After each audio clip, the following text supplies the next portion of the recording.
Commentaire de saint Thomas d'Aquin sur l'évangile de Jean, chapitre 13, suite verset 33. Son départ. Plus haut, le Seigneur a montré la gloire qu'il allait recevoir à travers son départ. Ici, il leur annonce ce départ lui-même.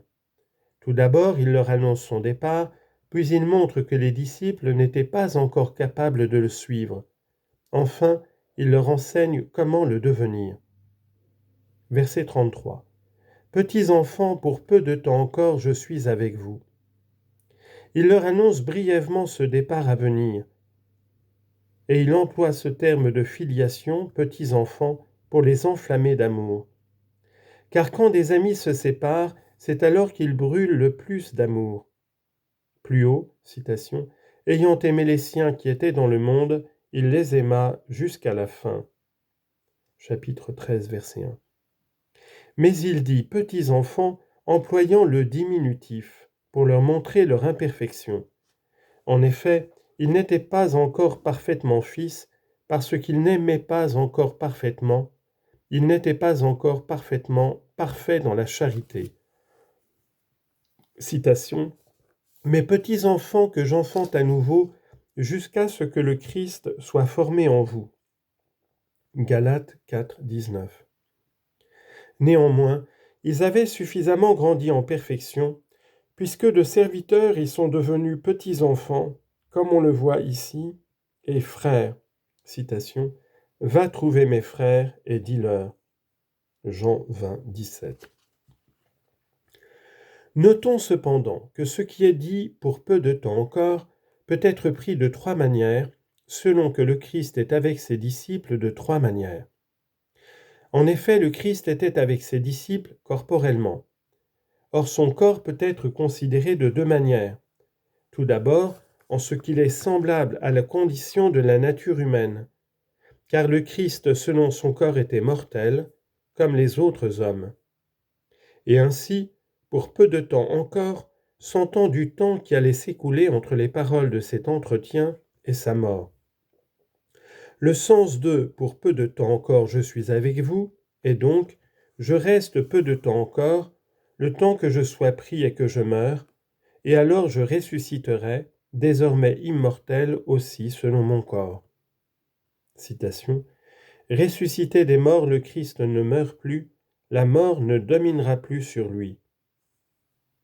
Romains chapitre 6, verset 9.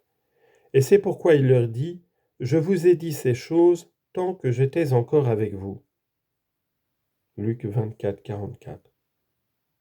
Deuxièmement, il fut avec eux présent par son corps, mais dans la mesure où son corps avait déjà été glorifié.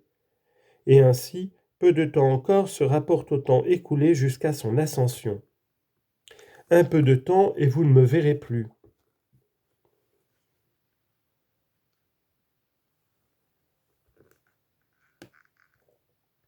Et encore un peu de temps et vous me verrez, parce que je vais vers le Père. Jean 16, 16. Un peu de temps encore, et j'ébranlerai ciel, terre, mer et désert. Agées, chapitre 2, verset 7. Troisièmement, cela s'explique en tant qu'il fut avec eux spirituellement, selon la présence de sa divinité et dans les sacrements. Ainsi, pour peu de temps encore, sentant du temps qui restait jusqu'à la consommation des siècles. Et certes, on peut dire de ce temps qu'il est peu en comparaison de l'éternité. Citation. Mes petits enfants, c'est la dernière heure.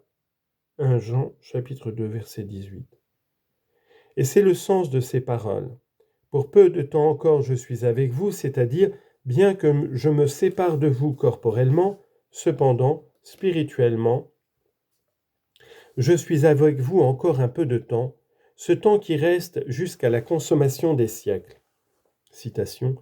Voici que je suis avec vous jusqu'à la fin du monde. Matthieu 28, 20. Mais cette explication ne convient pas selon la présence de sa divinité, parce qu'il sera avec eux non seulement jusqu'à la fin du monde, mais encore pour toujours. Et c'est pourquoi Origène l'explique autrement en disant que le Christ est toujours avec les parfaits qui ne pêchent pas mortellement, mais n'est pas toujours avec les imparfaits, parce que lorsqu'ils pêchent, il s'éloigne d'eux. Or, après un peu de temps, les disciples allaient être séparés du Christ, souffrir le scandale et l'abandonner. Citation. Tous vous souffrirez le scandale à cause de moi cette nuit. Matthieu chapitre 26, verset 31. Et ainsi le Christ se séparait d'eux-mêmes spirituellement. C'est à ce propos qu'il dit « Pour peu de temps encore je suis avec vous », c'est-à-dire que dans peu de temps vous fuirez, m'ayant abandonné, et ainsi je ne serai plus avec vous. Verset 33. Vous me chercherez, et comme j'ai dit aux Juifs, où moi je vais, vous ne pouvez venir, à vous aussi je le dis à présent. En leur disant ensuite vous me chercherez, il leur montre leur incapacité à le suivre. D'abord il montre leur effort en disant vous me chercherez, moi que vous avez abandonné spirituellement par la fuite et par le reniement. Vous me chercherez, dis-je, par le repentir, comme Pierre qui pleura amèrement. Citation. Cherchez le Seigneur tant qu'on peut le trouver. Isaïe 55, 6. Et encore, dans leur détresse au matin, ils reviendront vers moi. Osée 6, 1. Vous me chercherez, c'est-à-dire ma présence corporelle par le désir. Citation. Des jours viendront où vous désirerez voir un seul des jours du Fils de l'homme, et vous ne le verrez pas. Luc 17, 22. Ensuite, il montre ce qui leur manque en disant « Et comme j'ai dit aux Juifs, où moi je vais, vous ne pouvez venir. » Mais c'est de manière toute différente, car, comme parmi les Juifs il y en avait certains qui ne se convertiraient jamais, il leur a été dit de manière absolue qu'ils ne pouvaient pas aller au Christ, qu'ils ne pouvaient pas aller là où le Christ allait. Mais désormais, après le départ de Judas, aucun parmi les disciples ne devait se séparer du Christ, et c'est pourquoi il n'a pas dit de manière absolue « Vous ne pouvez venir », mais il a ajouté « À vous aussi je le dis à présent », comme s'il disait « J'ai dit aux Juifs jamais, dans la mesure où je m'adressais à des obstinés, mais à vous je dis qu'à présent vous ne pouvez me suivre, parce que vous n'êtes pas encore parfaits dans la charité, au point de vouloir mourir pour moi. Moi, en effet, c'est par la mort que je vais partir. De même, moi, je m'en vais vers la gloire du Père, à laquelle nul ne peut venir s'il n'est parfait dans la charité. De même, moi, je dois être glorifié maintenant, parce que, comme on l'a dit, maintenant le Fils de l'homme a été glorifié. Mais il n'est pas encore temps que vos corps soient glorifiés, et c'est pourquoi, là où moi je vais, vous ne pouvez venir. Versets 34 et 35. Je vous donne un commandement nouveau, que vous vous aimiez les uns les autres, comme je vous ai aimé, que vous aussi vous vous aimiez les uns les autres. En cela tous connaîtront que vous êtes mes disciples, si vous avez de l'amour les uns pour les autres. En conséquence, lorsqu'il dit « Je vous donne un commandement nouveau », il leur enseigne comment se rendre capable de le suivre. Premièrement, il montre la condition du commandement. Deuxièmement, il montre la raison pour laquelle ils doivent l'accomplir. Pour la première partie, il fait trois choses. D'abord, il montre la qualité du commandement, puis son contenu, dont il donne ensuite un exemple. La qualité du commandement est mise en lumière par sa nouveauté, et c'est pourquoi il dit un commandement nouveau. Pourtant, dans l'ancienne loi, le commandement de l'amour du prochain n'a-t-il pas été donné ? Il a été donné certes parce que le Christ, à un scribe qui lui demandait quel était le premier commandement, répondit « Tu aimeras le Seigneur ton Dieu » et ajoute « et ton prochain comme toi-même » Matthieu chapitre 22, versets 37 et 39. Tu aimeras ton prochain comme toi-même. Lévitique chapitre 19, verset 18. Mais ce commandement est dit nouveau spécialement pour trois raisons. D'abord pour l'effet de renouveau qu'il réalise.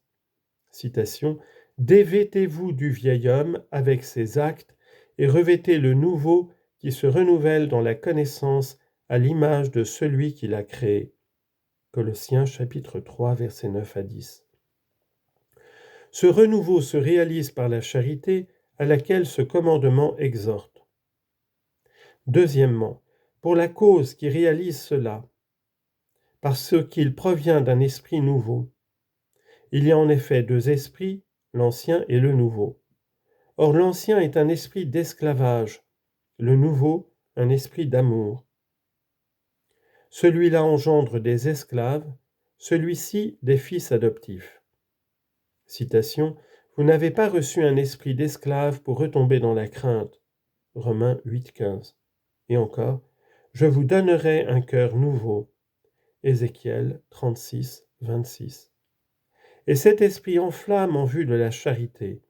Citation, parce que la charité de Dieu a été répandue dans nos cœurs par l'Esprit Saint. Romains 5, 5. Troisièmement, par l'effet qu'il établit, à savoir le Nouveau Testament. Car la petite différence qui existe entre le Nouveau et l'Ancien Testament est celle qui existe entre la crainte et l'amour, comme le dit saint Augustin. Citation, je conclurai avec la maison d'Israël une alliance nouvelle. Jérémie 31, 31. Et parce que ce commandement dans l'Ancien Testament provenait d'une crainte et d'un amour saint, il appartenait au Nouveau Testament. C'est pourquoi ce commandement était dans la loi ancienne, non pas comme lui étant propre, mais comme préparatoire à la nouvelle. Le contenu de ce commandement est la dilection mutuelle. Aussi dit-il que vous vous aimiez les uns les autres. C'est en effet le propre, en latin ratio, de l'amitié de ne pas être cachée, autrement elle ne serait pas une amitié mais seulement une bienveillance. Et c'est pourquoi il faut pour une amitié vraie et ferme que les amis s'aiment mutuellement, parce qu'alors l'amitié est juste et ferme comme doublée. Le Seigneur donc, voulant qu'entre ses fidèles et ses disciples l'amitié soit parfaite, leur donna le commandement de la dilection mutuelle. Citation, qui craint le Seigneur aura une bonne amitié. Siracide, chapitre 6, verset 17.